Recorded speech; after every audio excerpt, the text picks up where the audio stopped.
Brought to you by Charity Mobile, the phone company that supports life and family. 5% of your monthly plan price goes to your favorite charity. Mention offer code TRADITION for a special Christmas offer. Learn more at CharityMobile.com. Do you remember I told you that the Vatican just torched ecumenical dialogue and all the efforts at ecumenical connections between the Catholic Church and pretty much every other non-Catholic religion and especially Christian groups since Vatican II? Remember I told you that a couple weeks ago, that one of the patriarchs from the Eastern Orthodox said any talk of the Orthodox Church and the Catholic Church reunifying after what he said was 1,000 years of schism, but was actually more like 500 years of schism technically. Any of that talk of that was now superficial. You remember all of that?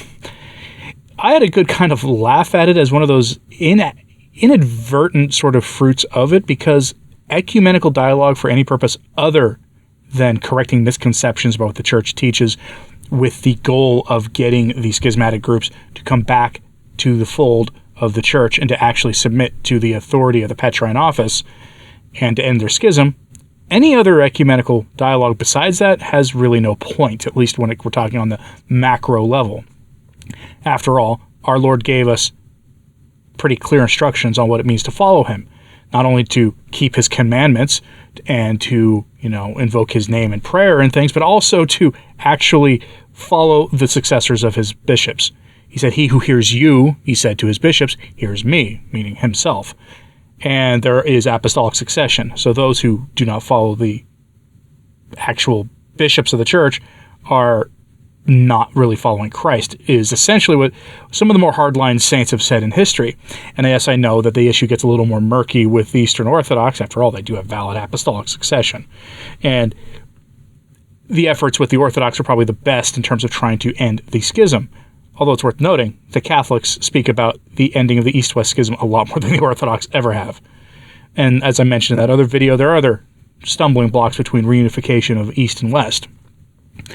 But the broader ecumenical subject between Catholics and other Christian groups and non-Christian groups might be over, at least for the time being, because we're now hearing from the Vatican, from trustworthy Vatican news sources, that there's a little bit of confusion out there because of fiducia supplicans. And even more ironic, cardinals in the Roman Curia are all very perplexed by this, to the point where they almost are acting like old-fashioned cardinals now, except with their errors. They believe that the church now has to essentially teach fiducia supplicans to these other groups. It reminds me of how, in better times, cardinals would sometimes write a letter to pastors or to authority figures of these other Christian groups and explain to them the errors of those groups with actual Catholic teaching. But in this case, they're using modernism. So here's our story. It comes from katholisch.de, the official news website of the German bishops, and they give us this headline: Cardinal Koch, negative reactions from other churches to declaration of blessings. Within the Catholic Church, the Vatican's declaration of blessing has met with great approval and fierce rejection. However, Cardinal Koch also sees implications for ecumenical dialogue. Those implications aren't good if you're a believer and fan of ecumenical dialogue. Sort of communication and allying with the churches, the schismatic groups with the Catholic Church for making a better world, as far as I can tell, because everybody has a shared common belief in a monotheistic God of some kind, so we can all get along. That's generally the sort of vibe you get from the ecumenical dialogue and the big proponents of it. But even all of that has now been undermined. As Cardinal Koch here explains to us, quote, Curia Cardinal Kurt Koch says he has received enquiries from other Christian churches about the Vatican's declaration on the blessing of people and double S partnerships and remarried couples. He has received, quote, some negative reactions from the ecumenical world about fiducia supplicans, says the prefect of the Dicastery for Promoting Christian Unity in an interview with Vatican News. A particular group of Eastern Orthodox Christians, for example, had asked to speak about the declaration at a meeting in Rome next week, meaning this week. There's a big meeting of them going on in Rome, the Swiss cardinal said. Koch also sees the impact of the Vatican Declaration on ecumenism. I believe that we need to rethink ecumenical dialogue. What is blessing, and what is the relationship between doctrine and pastoral care? These questions have now become urgent and need to be discussed. The Cardinal answered the question of whether pastoral motives could justify Eucharistic hospitality in a similar way to fiducia supplicans with a negative answer. Transferring the pastoral perspective to the question of Eucharistic communion was not appropriate. End quote. So, here's really what this means. There are schismatic heretical groups the Vatican has been on friendly but generally lukewarm terms with. And I say lukewarm because I'm meaning that in like the spiritual sense. If you're going to allow others to persist in their errors without actually correcting them, that means you are at best lukewarm in your faith. I hate to be the one to tell you that, but if our Lord is the way, the truth, and the life, and then he gave us a very basic outline of what it means to follow him, if you're not going to correct other people because you think that there are many ways to heaven that as long as you are vaguely attached to Christ, that you're okay, that's generally lukewarm.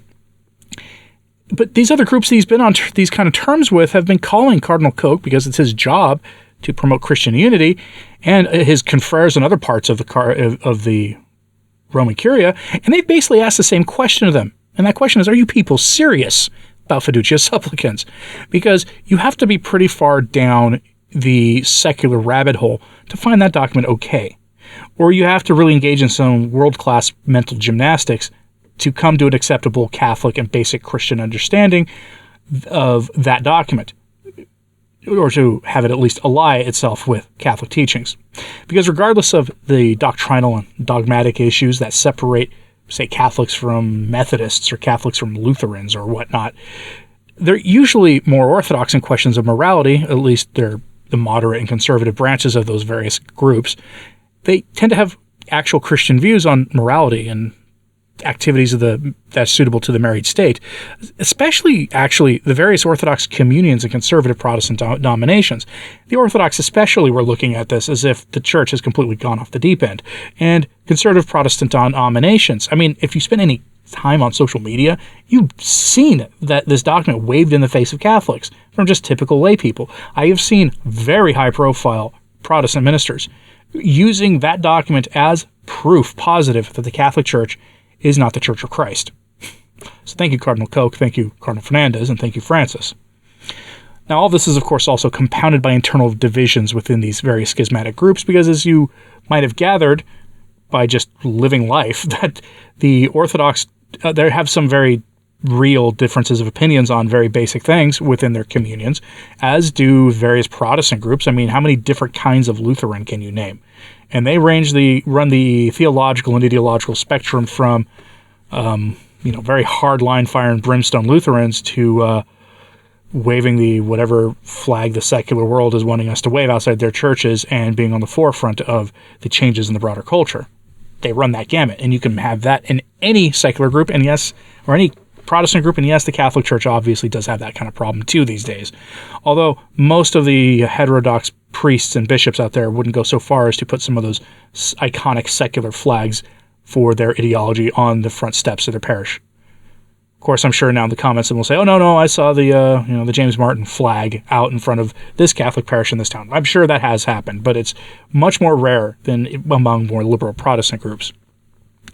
But here, this division within these schismatic groups is worth noting here, because Cardinal Koch spent some time on it. And here's what he has to say, quote, "Ecumenism with the Orthodox churches suffers from the tensions that exist within Orthodoxy," Curia Cardinal continued, which is true.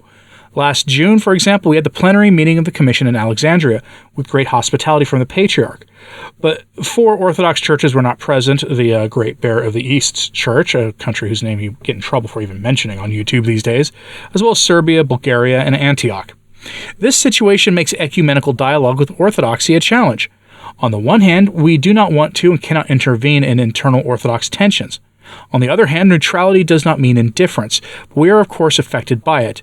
With regard to ecumenism with the Protestant and Reformed churches, Koch spoke out in favor of reviving the spiritual dimension of the dialogue.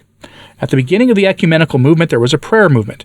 Pope Benedict XVI once expressed this with the beautiful image that the ecumenical ship would never have set sail on the high seas if it had not been driven by a current of prayer.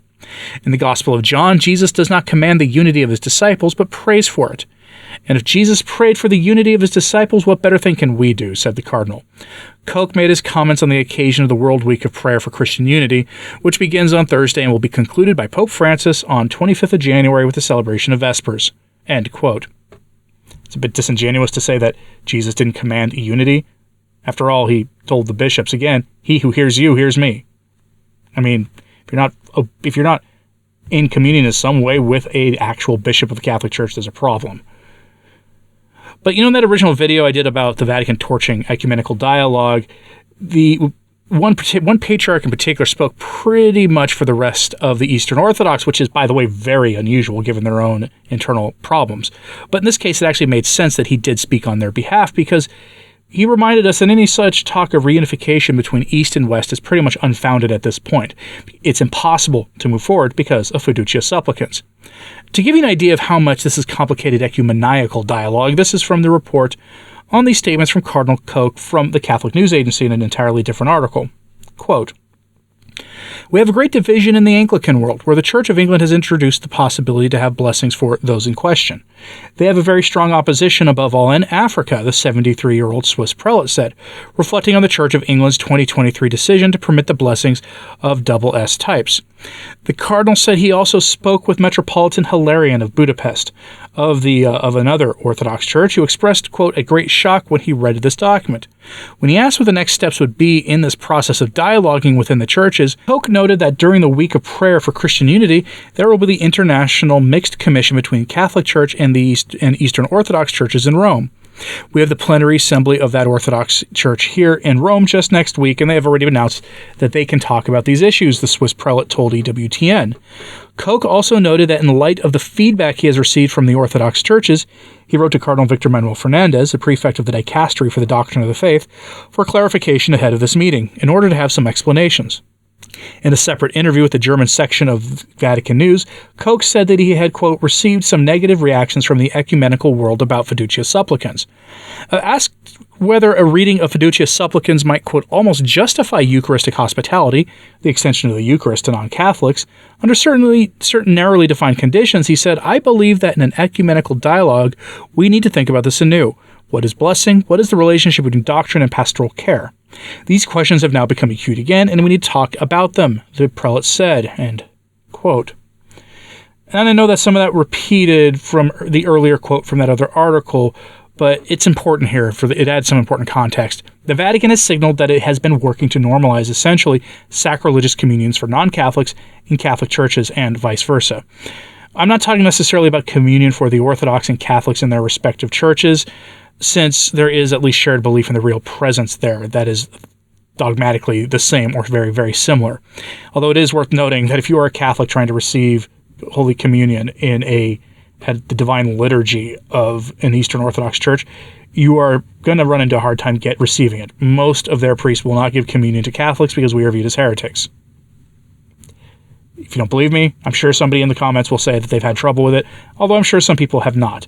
Now, vice versa is not the case, though. The Orthodox, in my experience, I've seen this happen, where they can come to a Catholic Mass and receive the Eucharist, and usually they do so just fine. So it's not exactly an even two-way street on this.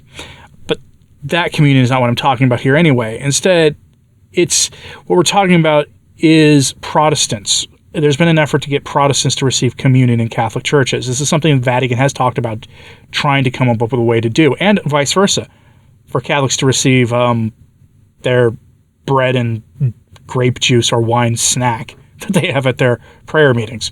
I don't know why a Catholic would want to receive their communion when they don't even believe in the real presence most of the time, or their version of the real presence is not the same thing theologically as the Catholic version. So I don't know why you would want to do that, or why the Vatican would want to do this, but again, this all goes back to their big focus on unity and ecumenical dialogue, and I don't know why they are so focused on it, but it doesn't seem to matter much anymore because their phone is now ringing off the hook in the Roman Curia from various Christian groups asking what has gone wrong in Rome. And they're going to have a big meeting this week to talk about pastoral care and the meaning of blessings. It's not what it was originally for, but now that seems to be what it's for. But that, folks, are the fruits of fiducia supplicans. You think that's actually a good thing? you think that's a negative thing? Do you think this actually undermines any effort to actually end the schism between Catholics and Protestants? Or do you think that that's not ever going to happen this side of the return of our Lord or some great material chastisement in the world? Let me know what you think about all this in the comments, please, and hit like and subscribe if you haven't. It does help. So does sharing this on social media. That helps enormously too. And as always, pray for the church. I'm Anthony Stine. Ave Maria.